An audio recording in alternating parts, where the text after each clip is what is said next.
enfoque que yo pretendo dar a esto, y a ver si tengo suerte y puedo comunicarles bien la idea a través del momento, es que a mí los cortes verticales en historia no me gustan nada, porque fecha y dato solos, sin nada, es duro, es arduo, y a mí me gustan mucho más los cortes transversales. En ese sentido, u horizontales también. Entonces, en este sentido, he pensado, digo, bueno, como vamos a trabajar sobre el Jerez en la expedición magallánica, pero claro, el Jerez, ahora veremos, no llega a las Molucas, se queda prácticamente en las puertas del Estrecho de Magallanes. Entonces, digo, bueno, bien, ahí se debería determinar teóricamente la conferencia. Pero yo he pensado, digo, vamos a intentar seguir la pista al vino de Jerez, que llega a las Filipinas, cómo llega, de qué forma llega, qué importancia tiene esto, porque las causas y las consecuencias de todo lo que vamos a hablar se está pisando en nuestros propios días y a veces pues no nos damos cuenta. Entonces voy a intentar dar un estudio lo más global posible de un hecho de por sí ya global.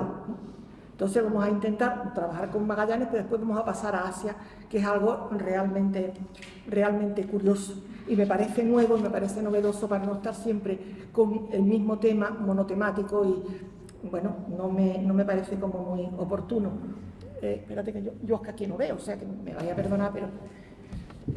Bien, bueno, esto que estáis viendo es un planiferio del siglo XVII de Witt, que era natural de Buda, que lo hemos elegido más que nada porque se ve, el mundo no está perfectamente delimitado porque todavía no se conocía, pero nos podemos defender con él, ¿no? Además es muy bonito porque tiene las 4 estaciones, primavera con la constelación Tauri, aquí el toro, que Taurus, que bueno, significa en primavera todo lo que significa virilidad y fuerza del animal y por supuesto de las personas también, de los señores fundamentalmente. La primavera, verano, Ceres recogiendo la cosecha de trigo, otoño con Baco y los sátiros, y invierno con Júpiter, el agua y los rayos, ¿no? Me parecía bonito, y los 2 casquetes polares totalmente mal dibujados, no completos, pero me parecía como un mapa mundi importante, un planiferio bonito para podernos defender. Bien, empezando con nuestra historia, podemos decir que no empieza en 1519. Para mi punto de vista empieza en 1518. En 1518, que es cuando se firma en Valladolid la capitulación, el 22 de marzo de 1518. Esta capitulación es importante porque la firma Carlos V, bueno, Carlos I de España, todavía no era V de Alemania, Carlos I de España la firma con Hernando de Magallanes y con Ruiz Falero, que esta persona como que no se oye en toda la historia y es muy importante. Los 2, Magallanes y Falero, son de Oporto. Y Magallanes es un hombre de guerra, ha estado en la India, ha conocido, pero Ruiz Falero es uno de los más importantes cartógrafos del momento, portugués también de Oporto, y es el autor intelectual de la travesía de Magallanes, y bueno, firman precisamente por las explicaciones que le da Ruiz Falero al rey. El rey se convence de que se puede hacer esta travesía, porque el problema de la travesía es que para llegar a las Molucas, que estaban por aquí, bueno, pues tenían que encontrar, pasar por aquí abajo cerca de África, girar, rodear lo que hoy se conoce Brasil y encontrar por aquí el famoso paso. Este paso era una especie de mantra que existía porque tenían que encontrar el paso, valga la redundancia, que pusieran en comunicación los 2 laberintos, el laberinto del Atlántico y el laberinto del Pacífico. Y no se había encontrado este paso. Entonces, si no encontrabas el paso, que en este caso es el Estrecho de Magallanes, tú no podías pasar, daros cuenta que esto es redondo, ¿no? El mundo es redondo, no podías dar la vuelta y entrar a las Molucas. Bien. Este paso fue muy complicado durante todo el momento, en toda la edad moderna, porque se buscaba un paso por el norte y un paso por el sur. Por el norte no existía ninguno, porque el canal de Panamá todavía no estaba abierto, entonces al norte no había nada, solamente tenía que estar el paso en el sur. Bien, se firma la capitulación, siempre procurando y diciendo, jurando, perjurando, que van a pasar por la ruta oceánica atlántica, por aquí, porque por aquí hubiera sido mucho más fácil, por la parte africana no se podía porque eso estaba vedado y dedicado simplemente a Portugal. Entonces, como no se podía llegar por la ruta africana, a Portugal se tenía que ir por la ruta occidental, dar la vuelta y llegar a las Molucas. Bien, se firma la capitulación y, el rey se compromete a preparar 5 navíos con abastecimientos para 2 años y con 234 hombres. Y, por supuesto, hay 2 cuestiones importantes, y es que se le pide, por favor, que el paso se silencie totalmente, que no se sepa nada, la parte de la tripulación que no sepa nada, porque la cartografía portuguesa está lanzando mapas en donde este paso no existe y dice que prácticamente estos señores están locos, ¿no? Entonces, bueno, que la tripulación no sepa dónde da, pero que no sepa nada del paso y que no dé ningún tipo de explicación. Bien. Empieza a crearse ya la expedición y es una expedición que nace llena, preñada de dificultades. Es una detrás de otra. Primeramente, la adquisición de los navíos. Bueno, hasta Pedrarias, que eran 1513, la corona alquilaba los navíos que necesitaba para sus expediciones. Pero claro, la corona ya, como las expediciones atlánticas, los barcos sí venían como venían, entonces se hartó ya de pagar multas y de pagar seguros, etcétera, etcétera. Y entonces va a decidir ella comprar los propios navíos. Ella compra los navíos. Bien, estos 5 navíos, que según se dice son comprados en Cádiz, no es cierto.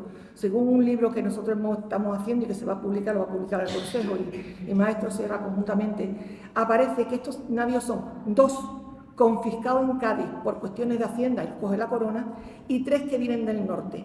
Pero imagínense cómo vendrán esos navíos que tienen que estar un año en una talazana para poderlos poner en buena mano. Con lo cual ya tenemos ahí un problema importante de adquisición de navíos, la situación de los navíos. Por otro lado, hay otro problema importante, que es el enganche. El enganche es el apuntamiento de las personas, de los marinos que van a ir en la expedición, que no es fácil. Primero porque dicen que las personas que pasan cerca de África, los van a pasar por aquí cercanos, no van a rozar, pero los que pasan cerca de África vienen con la enfermedad de Luanda, que no sabemos qué enfermedad es, pero me imagino que sería algo parecido al escorbuto, pero no lo sabemos. Eso por una parte.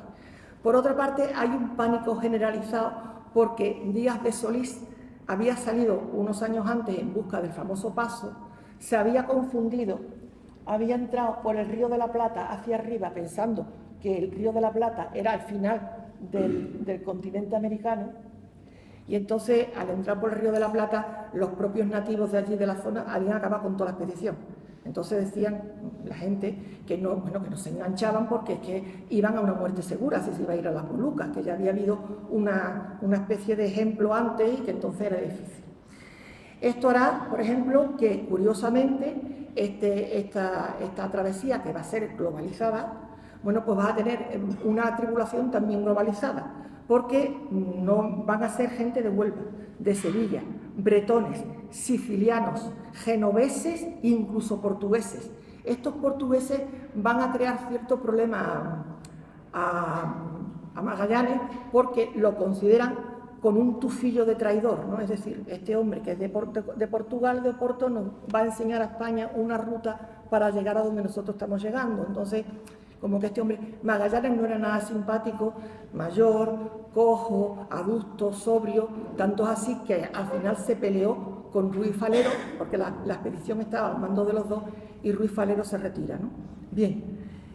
Por otra parte, también tenemos otro problema, que es la gambuza. La gambuza es la despensa. Bien, esta despensa pues va bastante cortita y la despensa siempre la tenían como una especie de acicate para que la tripulación se apuntase.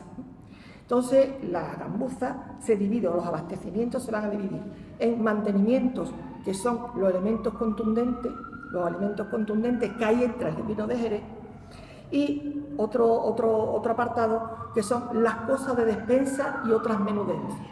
Bien, en cuanto al vino de Jerez, que es lo que nos interesa, es importante porque aparte de ser de Jerez, hay muy pocos alimentos en donde venga escrito el origen de los mismos. O sea, me parece que el vinagre de Moguer y el vino de Jerez y el ganado de Sanlúcar de Barrameda. Los demás no sabemos de dónde viene.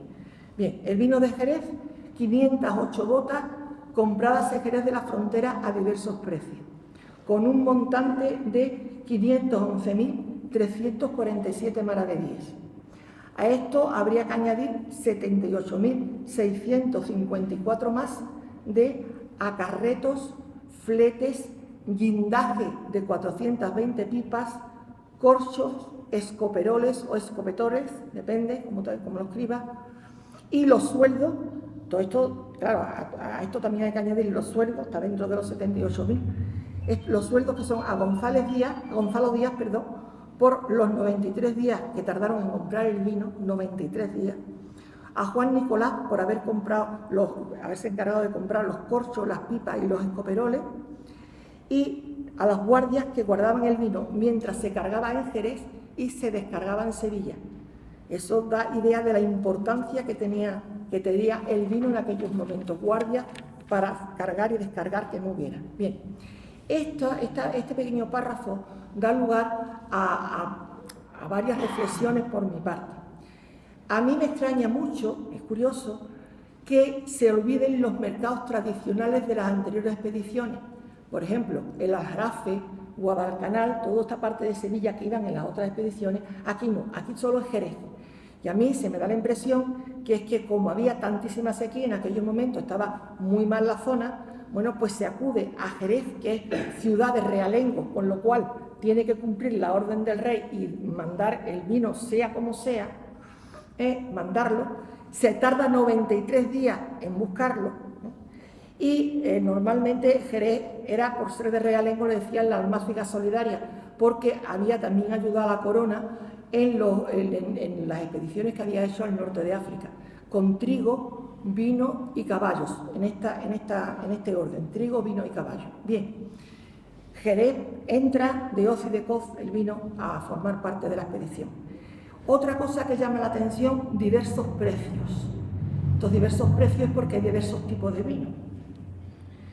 Entonces puede decirse que entraría vino, lo que se llama vino nuevo, que es vino del año, y vino añejo, que es un vino con crianza, pero que no sabemos exactamente qué tipo de crianza. No es la crianza bajo velo flor, como tenemos nosotros aquí costumbre, pero ahí hay una crianza, y es muchísimo más caro. Y de hecho, en un futuro, este vino añejo será el último que se consuma en las expediciones, porque no se estropea y además le va bien el tiempo que transcurre en el mar. Bien, otra cuestión que llama la atención, por ejemplo, es el embarque en Sevilla. ¿Por qué no embarcan en Sanlúcar, que está más cerca, y no en Sevilla? Bueno, pues porque las estivas más pesadas se embarcan las primeras. En aquel momento los navíos estaban anclados en Sevilla. Se embarcan las primeras para saber lo que queda y lo que resta de espacio en las propias bodegas. Primero las pesadas y luego ya vemos lo que queda. Por eso se embarca en Sevilla. Una cuestión muy curiosa que nos ha llamado acarretos y fletes. Y entonces nos hemos dado cuenta, por este segundo libro que vamos a publicar, que es que acarretos son las botas en carros, que se dan en carretos. Sin embargo, en un momento determinado, se embarcan en barcas, posiblemente, o en Lebrija o en Trebujena, no lo sabemos, en barcas y van directamente a Sevilla, porque toda la zona de aquí a Sevilla está llena de marismas. Entonces es muy difícil que el carro vaya por las marismas. Entonces primero van en carro y luego bajan los lemanes, que son los prácticos del puerto de Sevilla, llevando o dirigiendo navíos de Huelva y de Triana, fundamentalmente, para llevar hacia arriba, hacia Sevilla, el vino de Jerez, ¿no? Bien. Otra cuestión importante, te habla del guindaje y de las pipas.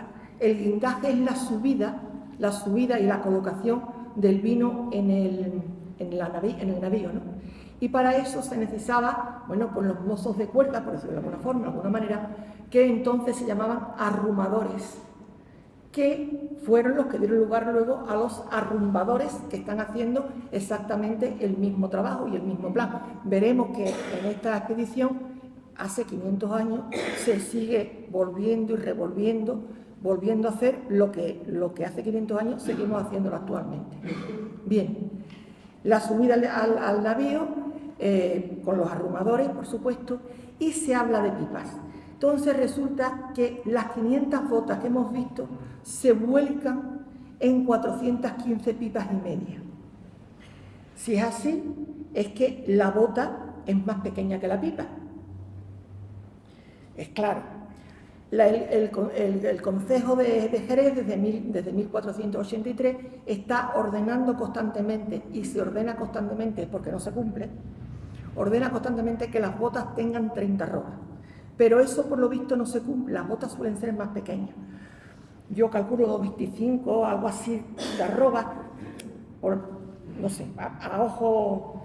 Y entonces, bueno, pues y además esas botas existían, porque por ejemplo en la bodega Domecq existían un grupo de estas botas desde la época fundacional, botas que no eran de 30 arrobas, de 20 y tantos arrobas. Y hay gente en el marco que mantienen estas botas como un recuerdo. Entonces, bueno, eso está ahí. Se pasan a las pipas. Las pipas pueden ser de 27 arrobas y media y también de 30 arrobas. Depende de lo que, o sea, o equivale a la bota de 30 o es de 27 arrobas y media. No lo podemos saber porque no te dicen las pipas cuánto tienen, ¿no? Y esas 415 pipas y media se dividen: Trinidad, 94 y media; San Antonio, 90; La Concepción, 89; La Victoria, 82 y Santiago, 60. Faltan 4 pipas y pico, que son las que se utilizan para harina. Pero aquí lo que hay son 415 pipas y media, y además está completamente explicado y especificado las pipas que llevan cada navío. Bueno, mientras tanto yo sigo. Vale. La pipa es exactamente igual que la bota. Lo único que ocurre es que el bojo, o sea, la anchura es más pequeña, son más estrechas y más alargadas. Bien, están hechas exactamente igual que las botas. Es un conjunto de madera cortada a mano, que son lo que se llama duelas, ahumadas a fuego para que tomen el perfil cóncavo de la bota, cóncavo de las vasijas, y estas duelas encajan entre sí y van unidas por aros que se llaman flejes. Esta construcción es una estampa de la Edad Media que hemos pillado porque es bastante considerable, ¿no? Ahí están trabajando la pipa, perdón. La cuestión de los aros es muy importante porque, no me lo vayas a quitar que hay aquí una cosa importante. La cuestión de los aros es muy importante porque las duelas encajan entre sí gracias a los aros, son los que encajan las duelas para que no se muevan. Esos aros se llaman flejes. Los aros normalmente debían de ser de caña, que se llamaban liazas, y aquí se utilizaba mucho la adelfa, la caña de adelfa, pero también se podía utilizar el hierro, pero el hierro era muy caro porque se utilizaba para la cuestión de los bocados de los caballos, para el armamento, para los caballeros, las armaduras, etcétera, etcétera. Entonces, normalmente se utilizaba el mimbre. Sin embargo, aquí se está utilizando mimbre, pero sin embargo en la expedición de Magallanes la mayor parte va con aros de hierro que son carísimos, pero que son importantes porque eso demuestra la necesidad de que no se pierda ni una gota de lo que hay dentro de las pipas, ¿no? Aquí era importante porque, si ustedes se están dando cuenta, tenemos una faena que es completamente igual a la actual. A ver, dense en cuenta, esto no es hierro, esto es madera, ¿no? Caña, pero aquí está el chazo, que es de madera, que se utiliza actualmente, pero el hierro Para batir los propios aros y asegurarlo. Me ha llamado poderosísimamente la atención. El chazo está ahí, y está de madera, no de hierro. Esto es muy curioso. Bien, esto, cuando son aros de hierro, se pega, bueno, con perdón, a la bota con lo que se llaman escoperoles, que todavía hoy existen, que los escoperoles son estos. Clavos de cabeza muy gorda y de cuerpo mediano que sirven para que el aro pegue, en el caso de que sea de hierro, pegue, vamos, sujete a la propia bota. Y hoy está en pie todavía el escoperol, lo que pasa es que se llama de otra manera, pero es el escoperol este. Bien, volviendo de nuevo a la estampa, aquí se está viendo, se tapan con circunferencia también de madera que se llaman fondos, y también van unidas con aros, como ustedes están viendo, y tienen una boca. Esta boca, y es muy importante esto, esta boca se tapa con corcho. Hemos visto corcho y escoperoles. Esto es importante porque se pensaba que el corcho no existía hasta finales del 17 o principios del 18. Y aquí el corcho se detecta con vitre, es decir, con algunas veces corcho limpio, otras veces con la loneta y encima el corcho, como ustedes saben, desde 1513 en la expedición de Pedralbes. Y en este caso se sigue utilizando el corcho. Esto es algo muy, muy importante porque da un signo de modernidad que se pensaba que era mucho más tardío. ¿Por qué se utilizan las pipas? Bueno, porque son mucho más manejables y se habían puesto de moda en los oportos, otra vez al oporto, la denominación hermana tiene mucho que ver aquí, son mucho más manejables, y los oportos que iban en las barcazas que surcaban el río Duero iban con pipas que eran mucho más fáciles de manejar, y aquí hay, puedes seguir, puedes dar. Esto ha seguido así hasta el siglo XX. Aquí hay una foto de principios del XX, del puerto Oporto, y se ve, de Oporto se ven las pipas en barcazas. No es algo que fue entonces y se perdió, sino que el hilo sigue hasta nuestros días. Vale. Esto trae consigo un grave problema de volumen. Bueno, pues porque ya hemos dicho que las botas no sabemos entre 27,5 y 30. Entonces, si se quiere hacer una pequeña operación, si las pipas eran de 27 arrobas y media, habría un total de 11.412,5 arrobas, o si eran de 30, 12.450. Todo eso multiplicado por 16 litros. No podemos llegar a más. Hasta ahí, porque no te da la documentación, no te da hasta el momento más explicaciones. Posiblemente en próximos estudios se pueda saber exactamente el número. Hasta ahora lo único que sabemos son las pipas, el número de pipas y punto de pelota, hasta ahora. En cuanto a la colocación de estas pipas en el navío, bueno, pues en la bodega, evidentemente, en hileras, que cada hilera se llama andana, recordando a los cañones, por eso andanada es cuando los cañones lanzan a la vez su munición. Están sobre calzos, igual que ahora, sobre tacos de madera que se llaman calzos. Y aquí me parece que mira, aquí se ve algo. Calzo. Y entre bota y bota hay una pequeña mercancía o pequeños tipos de algo, vamos a decirlo así, para que se puedan sujetar, ¿no? Aparte de los calzos, entre aquí y aquí, bueno, pues suele haber, por abajo suele haber algunas mercancías pequeñas que son lo que se llaman abarrotes. De ahí, cuando venían los barcos de vuelta, que venían llenos de abarrotes, porque eran abarrotes de contrabando, eran plata y oro y tal, que se ponía ahí para que no lo vieran los oficiales de aduana, de ahí viene el nombre de abarrotado. El navío viene abarrotado, lleno de abarrotes, está angustiado, es por eso precisamente. Bien, todo esto en cuanto al jerez. Ahora, ¿el jerez con qué marida? Bueno, pues va a maridar con bizcocho, que es el pan cocido 2 veces, que es muy curioso porque parece una galleta, pero que se endurece con facilidad y entonces muchas veces tienen que mojarlo en vino y entonces te dicen que es una forma, los de la época, te dicen que es una forma muy disimulada de beber vino a deshoras, ¿no? Mojando la galleta en vino. Vale.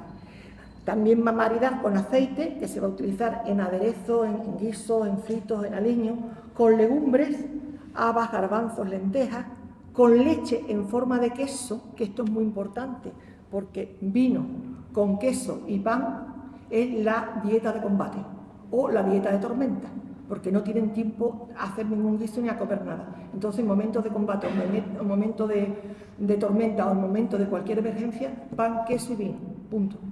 Entonces, la leche la tenían con mucha, y el queso en este caso, con mucha precisión. También hay salazones de pescado, anchoas, albarinos, cazones, dentudos, cornudillas, que estaban, son una especie de cazones pequeños, que eran los preferidos de Magallanes, pero todos son pescados atlánticos muy humildes. He hecho mucho de menos, por ejemplo, el bacalao que se utiliza en otras expediciones que vienen del norte y que es caro. Aquí parece que no había como mucho dinero que dijéramos, vamos, esto está un poquito mal. Hay aparejos de pesca, evidentemente, para que se pesque fresco, los propios marineros, y después la carne. La carne va en forma de salazón, tocino, o va viva la carne, o bien tocino o bien viva, entra en Sanlúcar de Barrameda porque es de Sanlúcar de Barrameda. Son concretamente 7 vacas y 3 puercos. No hay tampoco volátiles, que también extraña, y este ganado se compra vivo porque es mucho más barato que el que está sacrificado y además a ellos le conviene mucho más porque lo salan, lo guardan y lo preparan para un momento determinado. Evidentemente no quiero decir nada de lo que esto significa para sanidad, pero bueno, el ganado va entero. Entonces, entre las cosas de despensa y otras menudencias, sería el arroz que se mezcla con legumbre o pescado, el vinagre que viene de moguer, ya se lo he dicho, para aliños, desinfectantes, para evitar la putrefacción o para disimularla, ajo, cebolla, mostaza y en vez de fruta, higos secos, pasas secas para que no se estropeen y carne de membrillo que lo pide expresamente Hernando de Magallanes porque también es otra de sus viandas favoritas. Cuando todo esto está medio cargado, bueno, pues se va el 10 de agosto a Sanlúcar. Ojo, porque ahora está empezando a haber una especie de lucha tonta entre si se prepara en Sevilla, se prepara en Sanlúcar. Sanlúcar no es nada sin Sevilla y Sevilla no es nada sin Sanlúcar. Ya lo decía la propia cronística del momento. Sevilla es la garganta del imperio, porque por allí entra todo el oro, claro. Pero la boca es Sanlúcar y los dientes la barra. Está bastante claro. Es decir, sin Sanlúcar no puede entrar a Sevilla y Sevilla no puede salir si no hay un puerto, que en este caso es el de Sanlúcar. Entonces, el 10 de agosto no es, que hay una equivocación ahí, no es que se vayan hacia las Molucas, no, es que se van a Sanlúcar a terminar de cargar allí. Y entonces ya, bueno, pues el 20 de septiembre de 1519 es cuando se inicia la travesía. ¿Quieres ponérmela? Está aquí, vale. Bueno, este sería el mapa, un mapa, es del 16, pero no de esa misma fecha, pero es que de esa misma fecha no hemos encontrado. La barra de no me digas que también. La barra de Sanlúcar, que está aquí, la salina, la propia Sanlúcar de Barrameda. Será un momento importante, importante en el sentido de que, bueno, los oficiales están felices, están contentos, son 5 navíos que van hacia las Molucas, fanfarrias, cantos, pendones al viento. Entonces, en aquel momento, en estas personas, esta oficialidad, bueno, Dios era español, como cuando se hizo Lepanto, cuando Dios está con nosotros, Dios es español en estos momentos. Pero en cubierta, más abajo, en bodegas, en timón, bueno, pues los viejos marinos experimentados no se le ocurría otra cosa más que mirar para Santa María de Barrameda y decir que ya que Nuestra Señora de Barrameda nos sacó de la barra, nos vuelva a meter en ella con buen viaje y salvamento, porque vamos, como que no estaban muy seguros de si iban a volver o no. Hay ahí, arriba y abajo, dos mentalidades muy curiosas. Y empieza el primer laberinto, el laberinto oceánico que yo llamo atlántico. Empieza el primer laberinto atlántico. Son días lentos, porque las naves son como jaulas de madera, y el Jerez continúa en su reino oscuro de la bodega, sin sol, sin luz, con el maderamen y debajo del maderamen el agua, y ahora resulta que se encuentra en un reino extraño, porque ahora el rey de ese reino es el llamado despensero racionero, que es el que da las raciones a cada marinero.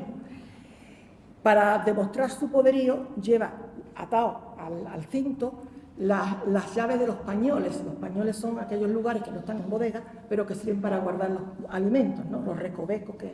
Bien. Evidentemente, la amistad del racionero significa tener una mejor ración, y la enemistad significa porque no vas a comer, vamos, está más claro que agua. Y es curioso porque este racionero debe dar la ración que normalmente es 1 litro de vino al día. Cuando los abastecimientos se vayan reduciendo, evidentemente se irá reduciendo la ración, pero son 1 litro de vino al día, que este litro de vino muchas veces no lo consumen los marineros, y o bien lo venden, lo que le ha sobrado, en los puertos de escala, que no es este el caso, pero sí es el caso de que revenden al despensero, que tiene su propia bolsa y que va haciendo su usura a través de vino y a través de otros mantenimientos que considera que es oportuno. Entonces los coge, se los compra descontándolo de su sueldo, y luego los revende a la oficialidad o a quien él crea oportuno. Con lo cual hay una especie de negocio que el litro de vino no es que lo consuma. Esto es muy curioso, porque el litro de vino, si lo hubiera consumido las personas, bueno, a lo mejor cogían más de un mareo, y no conviene que la tripulación esté mareada, porque hay poca tripulación y además no se van a caer de las jarcias cuando los manden arriba y los manden abajo. Entonces, toman el vino, habrá alguno que salga de casilla, pero normalmente nunca se consume, como tampoco la marina inglesa consume el litro de cerveza. Siempre hay un rebusco. Por eso, cuando hay el enganche, siempre lo primero que quieren es: yo quiero ser racionero, despensero, el primer puesto que piden, porque tienen un sobresueldo de estas circunstancias, ¿no? Bien, de todas maneras, este despensero racionero, que es el factotum de la bodega, necesita 3 personas, porque si no, sin ellas no puede llevar a cabo su misión, ¿no? Una es el carpintero, que es el encargado de todo lo que tenga que ver con la madera, y que hace incluso chalupas, ¿no?, si es necesario. Luego está el calafate, que es el que se encarga de la estanquidad del casco del navío, y que cuando peligra o hay alguna brecha, la cierra con brea y estopa. Aquí hay un dibujo de época en donde se ve el problema. Y después el tercero es el tonelero. El tonelero, que es el encargado de la conservación de las vasijas de madera, incluidas las de Jerez, ¿vale? Bien. Bate aro, prepara liaza, porque normalmente hemos dicho que casi todos los aros son de hierro, pero compran, por si acaso hiciera falta reponer, la reposición ya no se hace de hierro porque cuesta mucho dinero, compran 250 liazas. Entonces repone el hierro o repone liazas según esté la situación. Y tapan los salideros. Son pequeños vulcanos, yo lo considero como pequeños vulcanos porque trabajan con los 4 elementos de la naturaleza: el agua, el fuego, el aire y la tierra. En este caso no hay tierra, hay un maderamen y debajo está el agua, pero normalmente todos los toneleros son pequeños vulcanos, trabajan con agua, con fuego, con aire y con tierra. Y utilizan 2 elementos fundamentales: el martillo, que les crea la enfermedad laboral de la sordera, de tanto utilizar, y el segundo, el galafate. El galafate, que también lo utiliza el galafate, precisamente por eso se llama galafate, porque lo utiliza el que antes hemos dicho, el propio galafate, mete brea, como hemos visto, y estopa. Y en este caso el galafate, que la herramienta del galafate, lo utiliza también el tonelero, pero para tapar los salideros utiliza no brea, porque daría mal sabor de boca, sino estopa y barro, que es lo que se utiliza ahora en el marco de Jerez, exactamente igual, estopa y barro. Bien, Esto significa, bueno, pues que la carpintería de Ribera da mucha influencia o influye mucho en la tonelería, cualquier tipo de tonelería. Pero la iniciación de la tonelería posiblemente venga de, me ponen la próxima, aquí está, posiblemente venga de las salazones de atún. Vamos a ver, aquí está la almadraba de Conil del duque de Medina Sidonia, en donde el atún, lo mismo pasa en Huelva con la sardina o el boquerón, vamos. Está el atún, está aquí, oye, ¿yo por qué tengo esto siempre al revés? El atún está colgado, aquí se le está troceando, aquí hay montones de sal para salarlo, y aquí hay pequeños barriles donde se está metiendo la salazón. Estos pequeños barriles fueron la creación de la tonelería. De hecho, en 1483, el Cabildo de Jerez te da orden de que se prohíbe terminantemente dentro de las botas, para construir botas, que haya madera ensardinada. O sea que está claro que hay ahí. Y además, si tenemos alguna cuestión más, bueno, pues actualmente tenemos un vestigio de esto. Tenemos en las famosas sardinas de casco, es un barril, una parte del barril, con las sardinas o los arenques que se venden actualmente. Entonces, las sardinas de casco recuerdan el origen de la propia tonelería. La tonelería está muy unida a la carpintería de Ribera y a las salazones, que eran los productos que teníamos aquí cerca. Y que esto se olvida. Bien. Yo me he permitido, por lo importante que es esta colectividad y por lo que significa el tonelero ya en el vino de Jerez, entonces y ahora, bueno, pues recordar y recoger los toneleros, que fueron 4, una nave nos llevó, que fueron en la expedición de Magallanes y que me parece importante. Francisco Martín, sevillano, barrio de Santa María, donde está la catedral, de servicio en la Trinidad. Juan de Oviedo, sevillano, vecino de la Carretería, de servicio en la San Antonio. Juan de Córdoba, sanluqueño, en la Victoria. Pedro Pérez, sevillano, vecino de la calle Gimios y de servicio en la Concepción. La nao Santiago, de 60 toneladas, como es más pequeña, parece que no hay tonelero. De estos toneleros no sabemos exactamente si la San Antonio, que regresó a España, vendría. Este tonelero de Juan de Oviedo, que pertenecía a la San Antonio se volvió en el estrecho de Magallanes aterrorizada, no sabemos si él vendría aquí, pero desde luego los demás murieron en la travesía oceánica, no hubo más nadie, están todos muertos. Entonces, en ese sentimiento, pues lo he querido yo recoger. Bueno, pues llega por fin la travesía, a finales de 1520 llega al estrecho de Magallanes. No sé si tenemos eso, llega aquí al estrecho de Magallanes y ya no iba a bastimento, o sea, ya Jerez ha terminado. Eso decía yo que era una pena dejarlo aquí. Jerez ha terminado.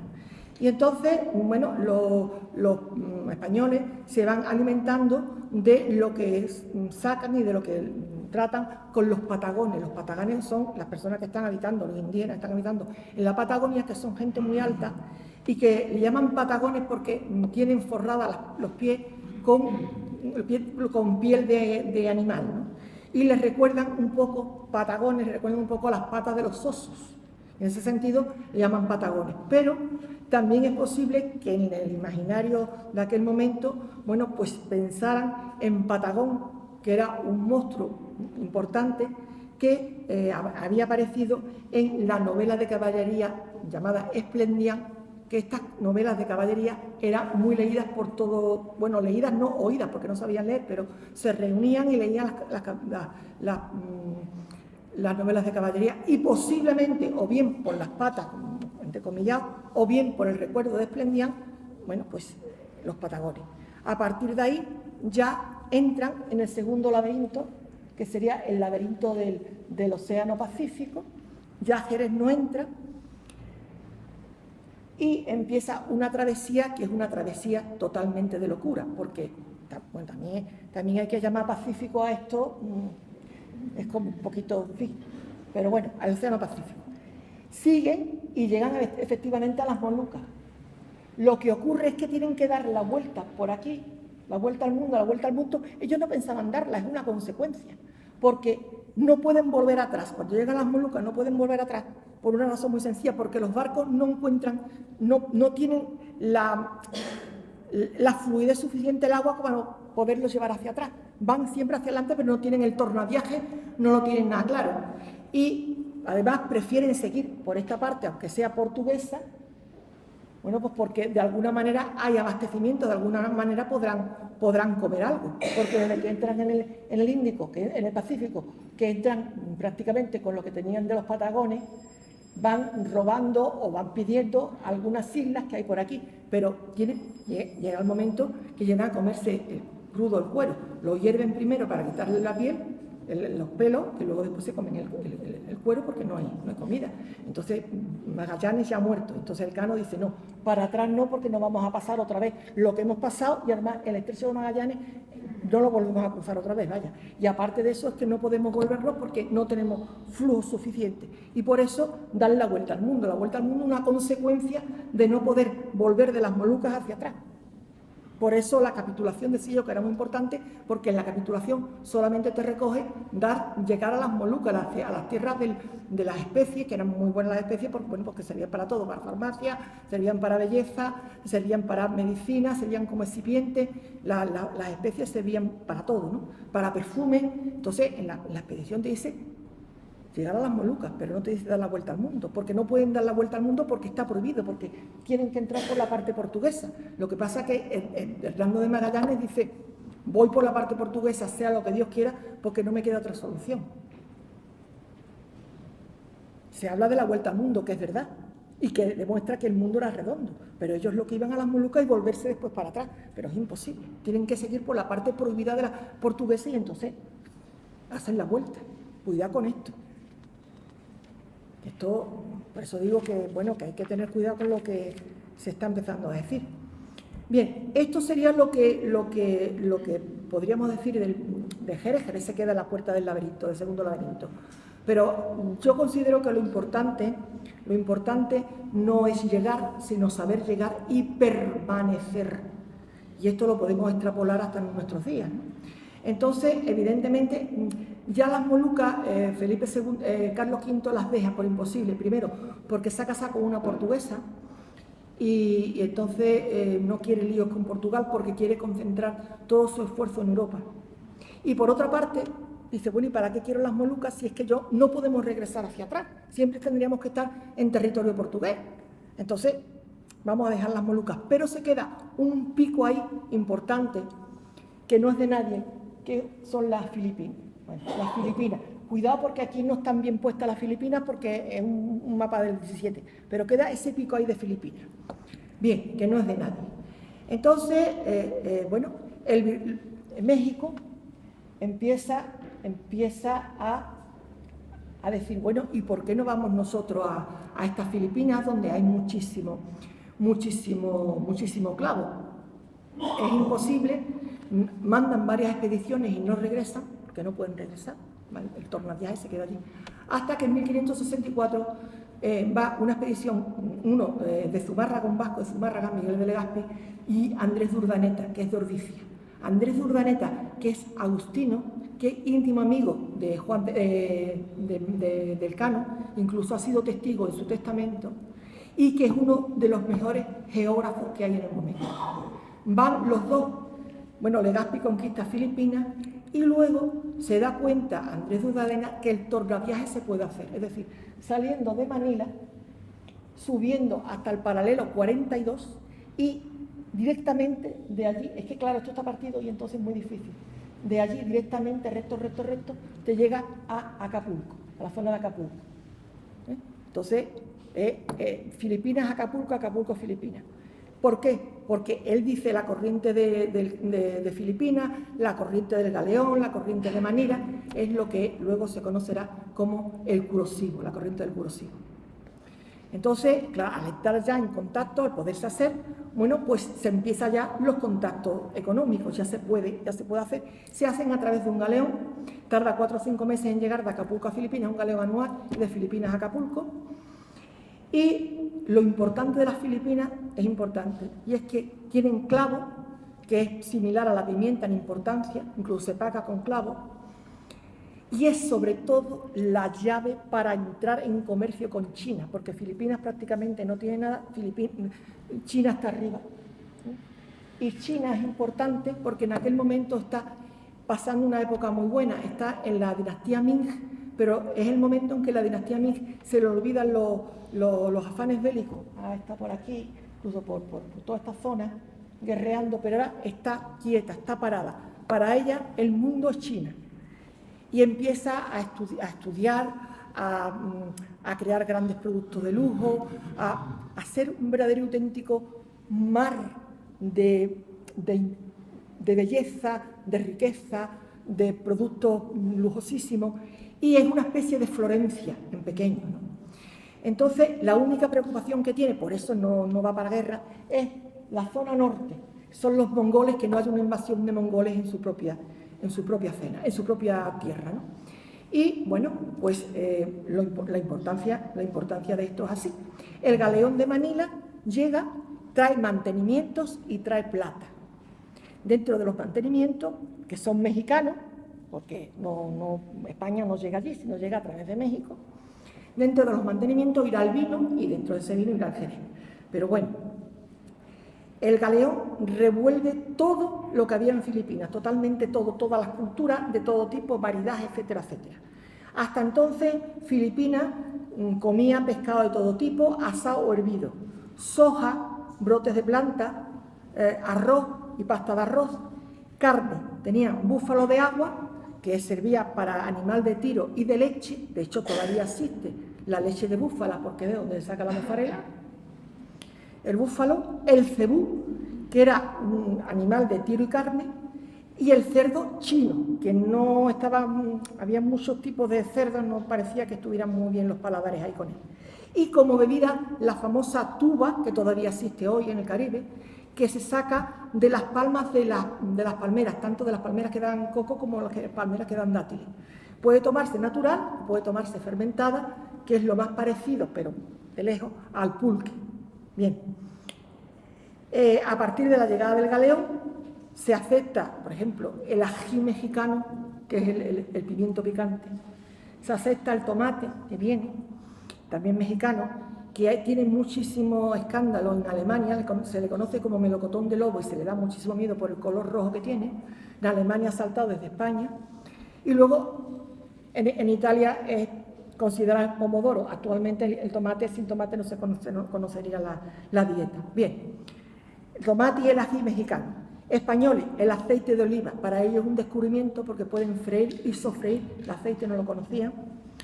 El cerdo, que no les gusta el cerdo chino, el cerdo español les interesa mucho más, y de hecho el plato típico filipino es el lechón relleno, ahora mismo, y el vacuno, que es muy importante porque se une con el cebú y crea una especie de, que todavía está presente, una especie de raza fuerte, casi mitológica, de gran cantidad de carne y fuerza. Y este cebú es importante, bueno, esta mezcla de vacuno y cebú, porque se crean muchísimos hatos en las afueras de Manila, hatos de ganado, que tienen mucho dinero y son los principales clientes del vino de Jerez, junto con la propia guarnición militar española. Es muy curioso porque el vino general y el vino de Jerez también, el vino español, se va a encontrar aparte de la tuba, con dos competencias más. Un vino de arroz chino, muy parecido al sake japonés, y otro vino chino extraído del mijo.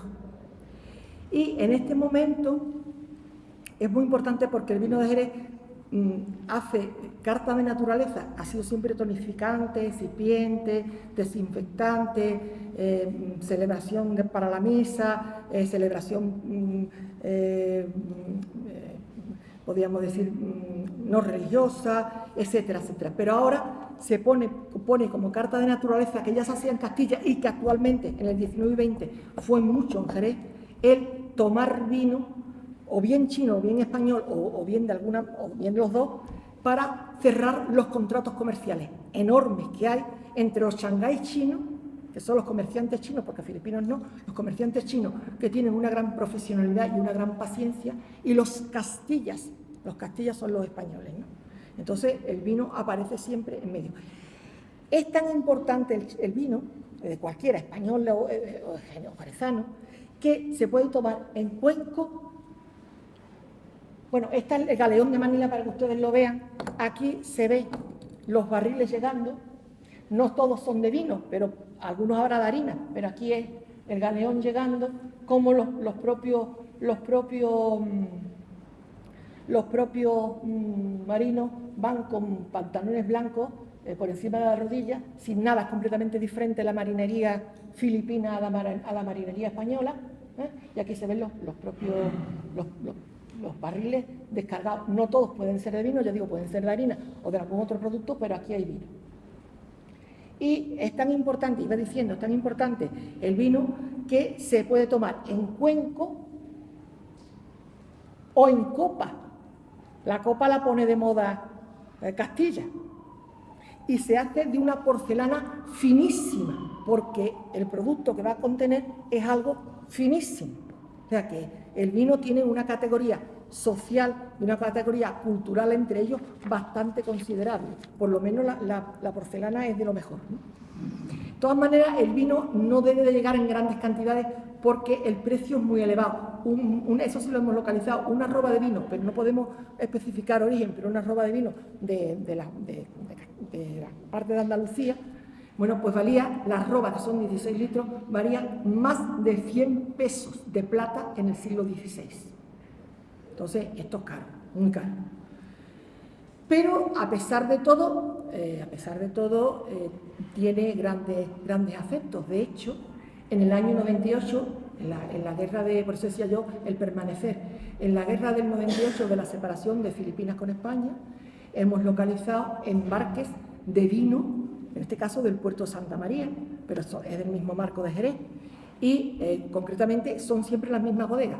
Van siempre para la guarnición española, y son la bodega Firia, la bodega Ortuño y después la bodega Joaquín Vergara, que no va, estas dos van para Manila y Joaquín Vergara va para la isla de Iloílo, que está justamente al lado, pertenece a Manila, pero no es la propia y sigue funcionando. Bien, esto en cuanto a mantenimiento, pero también traía plata. ¿Qué pasa con esta plata?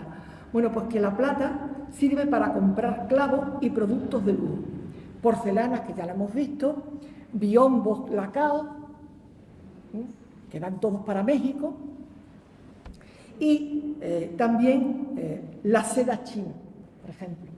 La seda china, que es muy importante porque estaba y está en el ADN chino. ¿Por qué?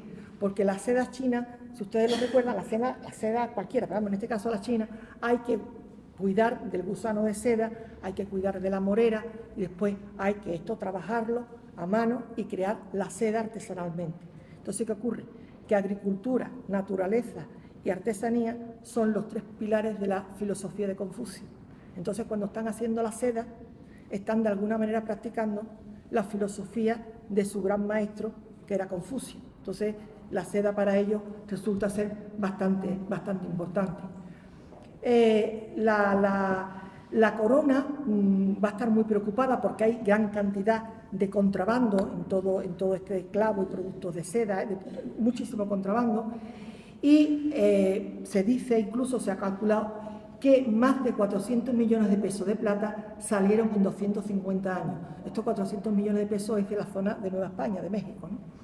Y por eso el rey se preocupa y prohíbe al virreinato mexicano, que quiere también tener otro galeón o de alguna manera entrar en contacto con Filipinas, le prohíbe terminantemente cualquier tipo de contacto y lo consigue. Es decir, Perú queda completamente cortado porque dice, ya hemos perdido bastante plata de Nueva España para que ahora Perú vuelva a querer también comprar productos de lujo, clavos, etcétera, etcétera.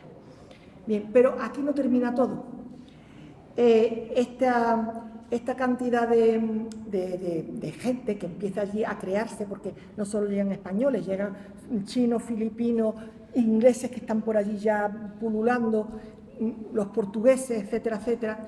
Esto hace que haya un fenómeno migratorio muy importante, que es que estos chinos se van a Manila como artesanos de los españoles, es decir, los que hacen las botas, los que hacen las calzas, los que hacen los instrumentos, los que trabajan como artesanos porque los filipinos no. Una emigración hacia allí. hay otra migración importante a México que les enseñan estos chinos, bueno, pues todas las características de la construcción de productos de lujo. De hecho, si nos vamos a México, vemos que algunos templos, algunos palacios, algunas casas importantes tienen cuestiones orientales dentro porque ha habido allí chinos que le han enseñado su propia cultura, ¿no? Y después hay también emigración al Caribe.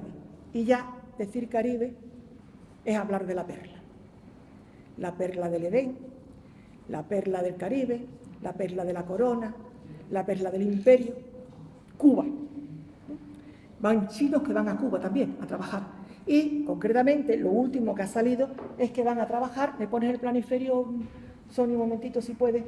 Bueno, van a trabajar a Pinar del Río, que es donde mejor tabaco se crea. No sabemos si es que van a trabajar con los señores dueños de las plantaciones o es que van a trabajar también allí, pero van a trabajar a Pinar del Río, donde da el mejor tabaco. Bien. Cuba, podemos decir, no sale... Ah, mira, ya, me entra como una especie de sofocón cuando le digo pon. Y no sale porque digo, ya está, ya no lo hemos fastidiado. Bien, Cuba, que se me pierde ahora, porque, a ver, por aquí no se ve muy bien. Cuba es una gran distribuidora de productos, es decir, distribuye a España, por una parte, productos suyos de México, por otra parte, productos de Filipinas que tienen que pasar por México, por México y por Cuba, y por último, también, claro, exporta sus propios productos que son azúcar y tabaco. Bien, el tabaco, que va en grandes cantidades de hojas, esas hojas se llaman petacas, de ahí los haces de las hojas se llaman petacas, y normalmente, como es una mercancía muy delicada, se envuelven telas, porque no hay papel. Entonces, la tela principal que hay en Cuba es la seda china, mucha seda china. Y, vamos, tanto así que se ha cargado totalmente la industria sedera en Cuba, que provenía de Granada. Entonces, bueno, se envuelve esta seda, se envuelve este fardo de tabaco, se envuelve en una seda, ¿no? Este tabaco llega a la fábrica de tabaco de Sevilla. Y en aquellos momentos, bueno, se empieza a transformar el tabaco, o bien en rapé, que precisamente hay cajas de porcelana chinas para el rapé, habanos, cigarrillos, están las pureras, que son las más antiguas, las cigarreras más antiguas, que son las que hacen los habanos, y, bueno, las más jóvenes, que son las que hacen los cigarrillos. Vale. En aquel momento se ha puesto de moda en España los mantones de Manila, que no son mantones de Manila, son mantones chinos. Y, de hecho, la propia zarzuela te lo dice, te voy a comprar un mantón de la China, no te dice nada de Manila, sino de la China. Pasa que dicen de Manila porque viene a través de Manila, pero son chinos. Se ponen de moda y son mantones, bueno, con bordados chinos. Entonces, las propias cigarreras, la seda donde viene el tabaco, la cortan en cuadrado, le ponen un flecaje y la bordan con pájaros y con flores, porque es el marco que ellas conocen. Nace así el mantón sevillano. Cuando tú vas a pedir un mantón en Sevilla, tú dices, un mantón. Entonces te dan el mantón bordado con seda, con las características propias del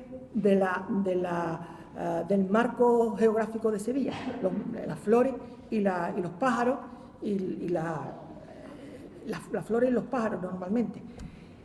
Tienes que decir, no, yo lo quiero de chino para que te den un mantón bordado en chino, porque el mantón sevillano, que se hace en Cantillana fundamentalmente, es un mantón cuya base ha sido la seda china a través de la propia Sevilla. Bien, este mantón sevillano va a ser elegido como prenda sine qua non en la época costumbrista, es decir, es una prenda para las mujeres. La mujer tiene que llevar un mantón normalmente. Y este mantón y esta mujer es la que elige el vino de Jerez para sus propias etiquetas. Por ejemplo, si me la quieres poner, aquí la tenemos, mantón, bordado. Las etiquetas en aquellos momentos normalmente eran completas para tapar la botella, que no se viera al fondo, para que no hubiera pozo, ni hubiera nada. Normalmente no viene el vino, el tipo de vino, porque con un tampón son genéricas y con un tampón se pone el tipo de vino que es, aquí lo tenemos, y representa una marca, representa una bodega. Y evidentemente la figura de la etiqueta debe de ser importante y creíble y además de alguna manera aceptable porque el público es analfabeto. Entonces te pide la del mantón azul, porque no entienden, no leen. Entonces esto es muy importante. Aquí la tenemos, esta viene pidiendo guerra, aquí estoy, Valdespino, ¿alguien mejor que yo? Son cuadros en donde se ve clarísimamente, tienen las facciones que están diciéndolo todo. Aquí lo tienen ustedes. Otra, Sánchez Romate. Esta es muy curiosa, Manzanilla viva la Pepa. ¿Por qué? Bueno, porque la Pepa era usted sabe, la Constitución de 1812, que era liberal. Entonces, bueno, pues la Constitución liberal, hacen lo que se quiere, no sé qué, no sé cuánta, hay liberalidad porque es liberal. Entonces aquí, en segunda forma de expresión te pone Manzanilla viva la Pepa. Vamos, que los que tomemos la manzanilla esta, que nos da igual, venga, mantón, y además abanico. Sigue. Otra, esta va con una cañera, Valdespino, mantón. Daros cuenta de la expresión. ¿Queréis tomar conmigo una copa? Porque además es curioso porque los psicólogos te dicen que muchas veces las personas que tomaban copa o que tomaban el vino con estos modelos en la etiqueta, en muchos casos creían que estaban gozando de ellas cuando se estaban tomando el vino. Esto es una especie psicológica, un sentimiento psicológico bastante considerable. Sigue, otra. Bodega Domé, en este caso ya el mantón no es mantón, es un traje entero, como Pastora Pavón y como se ponía Pastora Imperio, el mantón religado y queda como un traje, ya no es mantón, ya incluso traje, y ya está ahí con la mano puesta aquí diciendo, ¿qué os aparece? ¿Os apetece? Pues un buen vino, ¿qué tal? ¿Va bien? Entonces, claro, pero es que aún hay más cuestiones. Por ejemplo, en nuestros días ahora hay filipinos que vienen a invertir en Jerez o en el brandy de Jerez. Hay una nueva tuerca del laberinto. Ahora lo tenemos, en vez de ir nosotros a ellos, ellos vienen a nosotros. Es muy curioso. Ahora con el centenario, bueno, pues Sanlúcar tiene, por ejemplo, una manzanilla con una etiqueta conmemorativa que pone 500 años, primera vuelta al mundo, y te aparece la nao Victoria. Hay otra empresa también que ha puesto a una manzanilla nueva, le ha puesto el preciosísimo nombre de Nave Trinidad, que es una de las que fueron allí. Y ya al colmo, la guinda, una empresa, en este caso jerezana, que coge su palo cortado, lo plantifica en el Juan Sebastián Elcano, da la vuelta al mundo y luego lo vende palo cortado de ida y vuelta. Claro, recordando lo que hacían los ingleses de la Compañía de las Indias Orientales. Es que esto no es cualquier cosa, esto es que sigue, por eso quería yo seguir y no quedarme en Magallanes, sino seguir un poco el hilo. Entonces, ya ven ustedes lo que ha dado el viaje de Magallanes hasta donde hemos llegado, ¿no? Entonces, ¿qué es lo que ocurre con esto? Bueno, pues que yo por eso decía que los cortes horizontales en la historia, vale, los verticales no, porque los verticales son demasiado duros. Y nosotros, bueno, pues la sangre sí, pero nos hace falta nervios, tendones, huesos, porque es que si no, el cuerpo histórico se nos queda cercenado, se nos queda muerto. Entonces, en ese sentido, en este sentimiento, es por lo que yo he enfocado esto así, porque me parecía que era importante. En nuestro caso, bueno, pues yo creo que queda bastante claro que el Jerez es más que una botella, que una etiqueta, que un tapón, porque en sus adentros tiene perfiles culturales que con ciertas modalidades o novedades han llegado a nuestros propios días. Y esto está ayudando a crear identidades importantes, identidades culturales que son además patrimonio nuestro. Y esto es importante recordarlo en un momento donde hay globalización y en donde algunos de estas raíces, bueno, pues se pueden diluir en el contexto global en donde nos estamos moviendo. Entonces, hay que recordar, porque el momento que hay que saber primero, recordar después y defender cuando llegue el momento, si es que hay que defender algo. Y entonces, en este sentimiento, sí me parece a mí que es importante el conocer el vino de Jerez, de su vertiente tecnológica, de su vertiente comercial y de su vertiente histórico-cultural, porque también esto aporta y mucho a un momento determinado. Yo después de esto no me quedo yo mucho por decir, creo yo, solamente dos cuestiones. Una, felicitarles, bueno, y felicitarnos todos, porque hay un nacimiento, en este caso el nacimiento del Jerez, que ya va camino del útero de roble americano, donde será adulto. Entonces, claro, para una historiadora y para una bodeguera, esto es complicado, porque tú dices, caramba, es que se va repitiendo una y otra vez lo mismo, con variantes, evidentemente, y con adaptaciones, pero se va repitiendo, y desde el siglo XIII, y me quedo corta, va al mismo ciclo, ¿no? La cava, la poda, la recolección, la comercialización. Entonces, claro, yo llego a la conclusión, y ustedes me van a perdonar, que esto es un poco como el flamenco. El Jerez no es un Jerez cualquiera, es un vino de rito y culto, porque aquí se sigue un rito y se cultiva el sentido del culto al vino bien hecho y a la consumición sin exageraciones. A mí me recuerda mucho, es muy parejo al flamenco, el rito y culto. Para mí, lo siento, pero lo veo de esta manera. Y la segunda cosa que quería ya, con esto termino, decirles, es que les deseo a todos ustedes de todo corazón una feliz fiesta de la Vendimia 2019, en donde además se conmemora la primera vuelta al mundo y en donde el Jerez, como ya hemos visto, fue uno de sus principales protagonistas. Pues nada más y muchas gracias. Hasta ahí, por llegar.